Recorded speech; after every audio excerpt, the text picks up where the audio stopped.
नमस्कार बच्चों, आज मैं आपके सामने आरंभ पाठ्य पुस्तक से गद्य खंड में श्रम विभाजन और जाति प्रथा पाठ बताने जा रही हूँ, जो कि बाबा साहेब भीमराव आम्बेडकर द्वारा लिखा गया है। जैसा कि मैंने बताया था अपने पिछले भाग में कि यह पाठ भारतीय संविधान के निर्माता डॉक्टर भीमराव आम्बेडकर के भाषण का हिंदी रूपांतर है। यह भाषण जाति पाति तोड़क मंडल लाहौर के वार्षिक सम्मेलन वर्ष 1936 के अध्यक्षीय भाषण के रूप में दिया जाना था, परंतु इसकी क्रांतिकारी दृष्टि से आयोजकों की पूर्ण सहमति नहीं बनी और जिसके कारण वह सम्मेलन स्थगित हो गया और यह भाषण पढ़ा नहीं जा सका। बाद में डॉक्टर अम्बेडकर ने इसे स्वतंत्र पुस्तिका के रूप में छपवाया। उक्त पुस्तिका के 2 प्रतिनिधि प्रकरण यहाँ प्रस्तुत हैं। डॉक्टर भीमराव अम्बेडकर सदैव जातिगत भेदभाव का विरोध करते रहे। इसे जड़ से मिटाने की उनकी हार्दिक इच्छा अभी कुछ सीमा तक ही पूरी हुई थी। उनकी जो कल्पनाएं थी, विडंबना की बात तो यह है कि इस युग में भी जातिवाद के पोषकों की कमी नहीं है। डॉक्टर आम्बेडकर के अनुसार समानता, स्वतंत्रता एवं बंधुता ये 3 तत्व आदर्श समाज में अनिवार्यता होने चाहिए, जिससे लोकतंत्र सामूहिक जीवनचर्या की एक रीति तथा समाज के सम्मिलित अनुभवों के आदान प्रदान की प्रक्रिया के अंत तक भी पहुंचे। इस तरह से भीमराव जी ने श्रम विभाजन और जाति प्रथा के में अपने विचार रखे थे और उनके मत से दास्ता केवल कानूनी पराधीनता को ही नहीं कहा जा सकता। दास्ता में वह स्थिति भी सम्मिलित है जिससे कुछ व्यक्तियों को दूसरे लोगों के द्वारा निर्धारित व्यवहार एवं कर्तव्यों का पालन करने के लिए विवश होना पड़ता है। अपनी इच्छा के विरुद्ध व्यवसायों को अपनाना दासता का सशक्त उदाहरण है। लेखक के अनुसार जब तक समाज में समता समानता स्थापित नहीं हो जाती तब तक हम स्वतंत्र नहीं हो सकते। जब तक स्वतंत्रता कुछ ही लोगों तक सीमित रहेगी तब तक दासता से मुक्ति पाना संभव नहीं हो सकता। उन्होंने 2 प्रकरण में इसको प्रस्तुत किया था, एक श्रम विभाजन और जाति प्रथा, दूसरा मेरी कल्पना का आदर्श समाज। वो कहते हैं कि मेरा आदर्श समाज स्वतंत्रता, समता, भातृता पर आधारित होगा। क्या यह ठीक नहीं है? भातृता क्या है? भाईचारे में किसी को क्या आपत्ति हो सकती है? किसी भी आदर्श समाज में इतनी गतिशीलता होनी चाहिए जिससे कोई भी वांछित परिवर्तन समाज के एक छोर से दूसरे तक संचारित हो सके। ऐसे समाज के बहुविध हितों में सबका भाग होना चाहिए और सबको उनकी रक्षा के प्रति सजग रहना चाहिए। सामाजिक जीवन में अबाध संपर्क के अनेक साधन व अवसर उपलब्ध रहने चाहिए। तात्पर्य यह है कि दूध और पानी के मिश्रण की तरह भाईचारे का यही वास्तविक रूप है और इसी का दूसरा नाम लोकतंत्र है, क्योंकि लोकतंत्र केवल शासन की एक पद्धति ही नहीं है। लोकतंत्र मूलतः सामूहिक दिनचर्या की एक रीति तथा समाज के सम्मिलित अनुभवों के आदान प्रदान का नाम है और इनमें यह आवश्यक है कि अपने साथियों के प्रति श्रद्धा व सम्मान का भाव। लेखक लोकतंत्र से क्या आशय है कि लोकतंत्र जो है दूध और पानी के मिश्रण की तरह एक रूपता की विशेषता लिए हुए भाईचारे का ही वास्तविक रूप है। और यह सामूहिक दिनचर्या जीवनचर्या है जो सामूहिक, उसमें एक रीति या समाज के सम्मिलित अनुभवों के आदान प्रदान का नाम ही लोकतंत्र है। दूध और पानी के मिश्रण से क्या तात्पर्य है कि जिस प्रकार दूध पानी में मिलकर उसे भी दूध का ही रूप बना देता है, पानी का पृथक रूप नहीं रह जाता है, इसी प्रकार जाति प्रथा में भी ऊंच नीच के भेद को मिटाकर ऐसा समाज बनाना चाहिए कि उसमें उच्च निम्न का ज्ञान ही न रहे। लेखक क्या कहते हैं कि एक आदर्श समाज के लिए क्या होना चाहिए। लेखक कहते हैं कि एक आदर्श समाज के लिए इतनी गतिशीलता अपेक्षित है कि जिससे कोई भी वांछित परिवर्तन समाज के एक छोर से दूसरे छोर तक क्रियान्वित हो सके। आगे बताते हैं लेखक, जाति प्रथा के पोषक जीवन, शारीरिक सुरक्षा तथा संपत्ति के अधिकार की स्वतंत्रता को तो स्वीकार कर लेंगे, परंतु मनुष्य के सक्षम एवं प्रभावशाली प्रयोग की स्वतंत्रता देने के लिए जल्दी तैयार नहीं होंगे, क्योंकि इस प्रकार की स्वतंत्रता का अर्थ होगा अपना व्यवसाय चुनने की स्वतंत्रता किसी को नहीं है तो उसका अर्थ उसे दास्ता में जकड़ कर रखना होगा। जैसे अभी मैंने बताया था, दास्ता केवल कानूनी पराधीनता को ही नहीं कहा जा सकता।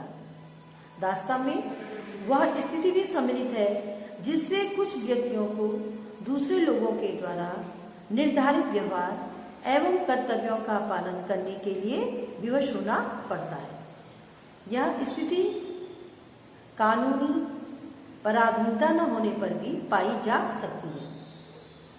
जैसे कि जाति प्रथा की तरह ऐसे वर्ग होना संभव है जहां कुछ लोगों को अपनी इच्छा के विरुद्ध पेशे अपनाने पड़ते हैं।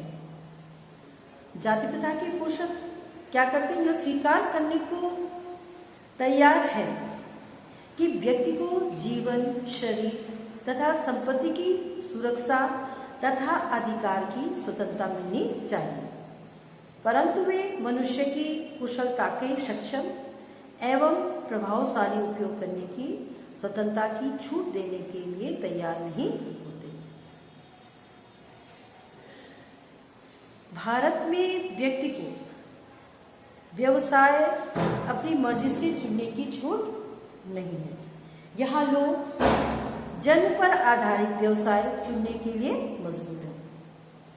और दास्ता क्या है, अभी जैसे बताया कि दास्ता केवल कानूनी पराधीनता ही नहीं होती, बल्कि दास्ता का अर्थ है कि कुछ व्यक्तियों द्वारा निर्धारित कर्तव्यों तथा व्यवहारों का पालन करने के लिए विवश होना, तो यह दास्ता के अंतर्गत आ जाता है। समता का औचित्य यहीं पर समाप्त नहीं होता, इसका और भी आधार उपलब्ध है। एक राजनीतिज्ञ पुरुष का बहुत बड़ी जनसंख्या से पाला पड़ता है।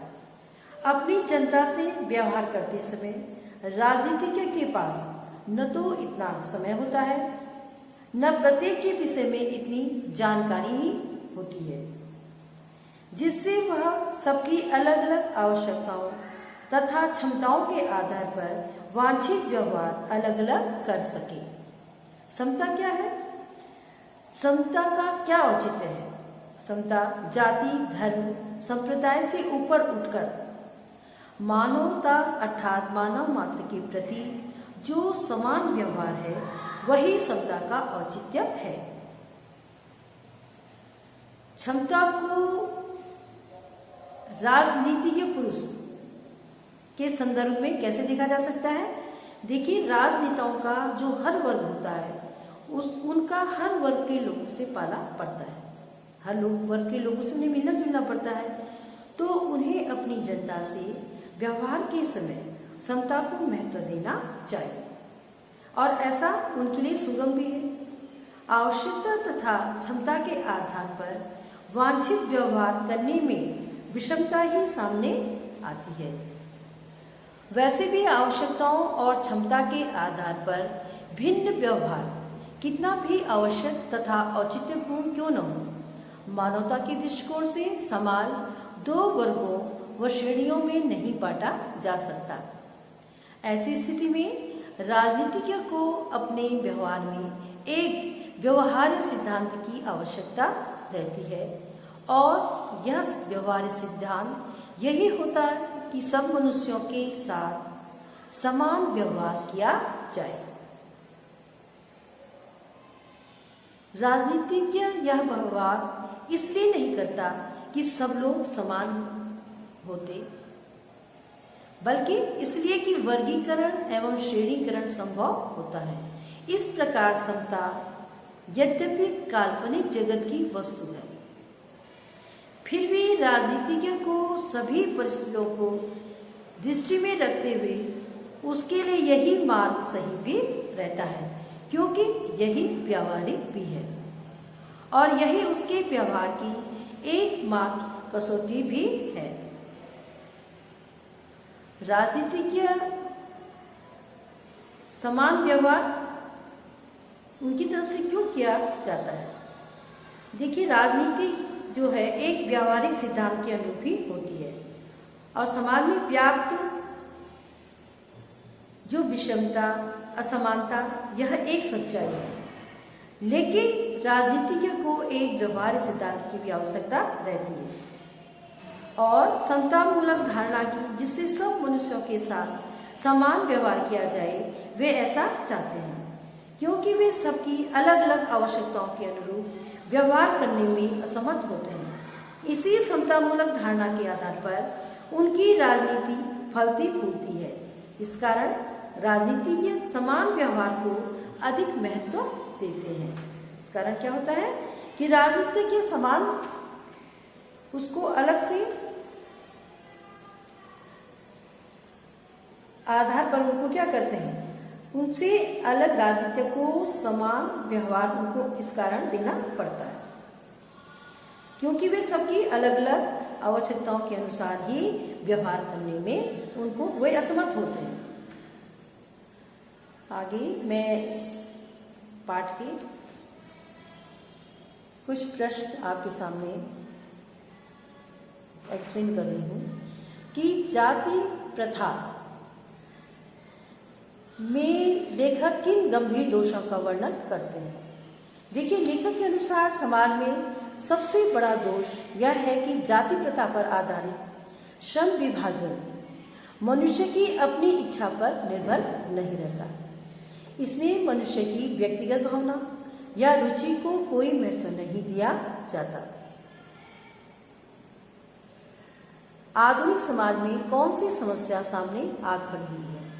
आज के आधुनिक समाज में गरीबी और उत्पीड़न की घोर समस्या होते हुए भी इतनी बड़ी समस्या नहीं है जितनी बड़ी समस्या यह है कि बहुत से लोग अपने निर्धारित काम को अरुचि के साथ विवशतापूर्वक करते हैं और यह प्रवृत्ति चालू काम करने एवं काम न करने को प्रेरित करती है। डॉक्टर भीमराव अंबेडकर की कल्पना के आदर्श समाज की जो आधार उनके 3 बिंदु हैं, क्या है? उनके अनुसार उनका आदर्श समाज क्या है? स्वतंत्रता, समता और भ्रातृता। ये तीनों बातें हैं, ये 3 बिंदु हैं जिसके आधार पे उनका आदर्श समाज स्थापित होता है या उनका आदर्श समाज इस पे आधारित है। स्वतंत्रता, समता और भ्रातृता। समाज में जब भाईचारा बढ़ेगा तभी हर व्यक्ति को अपना व्यवसाय चुनने की स्वतंत्रता मिलेगी और प्रत्येक व्यक्ति को अपनी क्षमता का विकास करने का पर्याप्त अवसर मिलना चाहिए। समाज के सदस्यों को प्रारंभ से ही समान अवसर एवं समान व्यवहार उपलब्ध कराए जाने चाहिए। आदर्श समाज की स्थापना में डॉक्टर अंबेडकर के विचारों की सार्थकता क्या है, इसमें अपने विचार आपको प्रकट करने हैं। तो मैं इस आधार पे आपको बता रही हूँ कि डॉक्टर अंबेडकर के अनुसार उनका आदर्श समाज स्वतंत्रता, समता तथा भ्रातृत्व भाईचारा अर्थात भाईचारा पर ही आधारित होगा।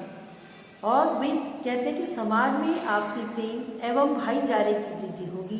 प्रत्येक व्यक्ति को अपनी योग्यता के अनुसार व्यवसाय चुनने की स्वतंत्रता रहेगी और प्रत्येक व्यक्ति को अपनी क्षमता का विकास करने का पूर्ण अवसर उपलब्ध होगा।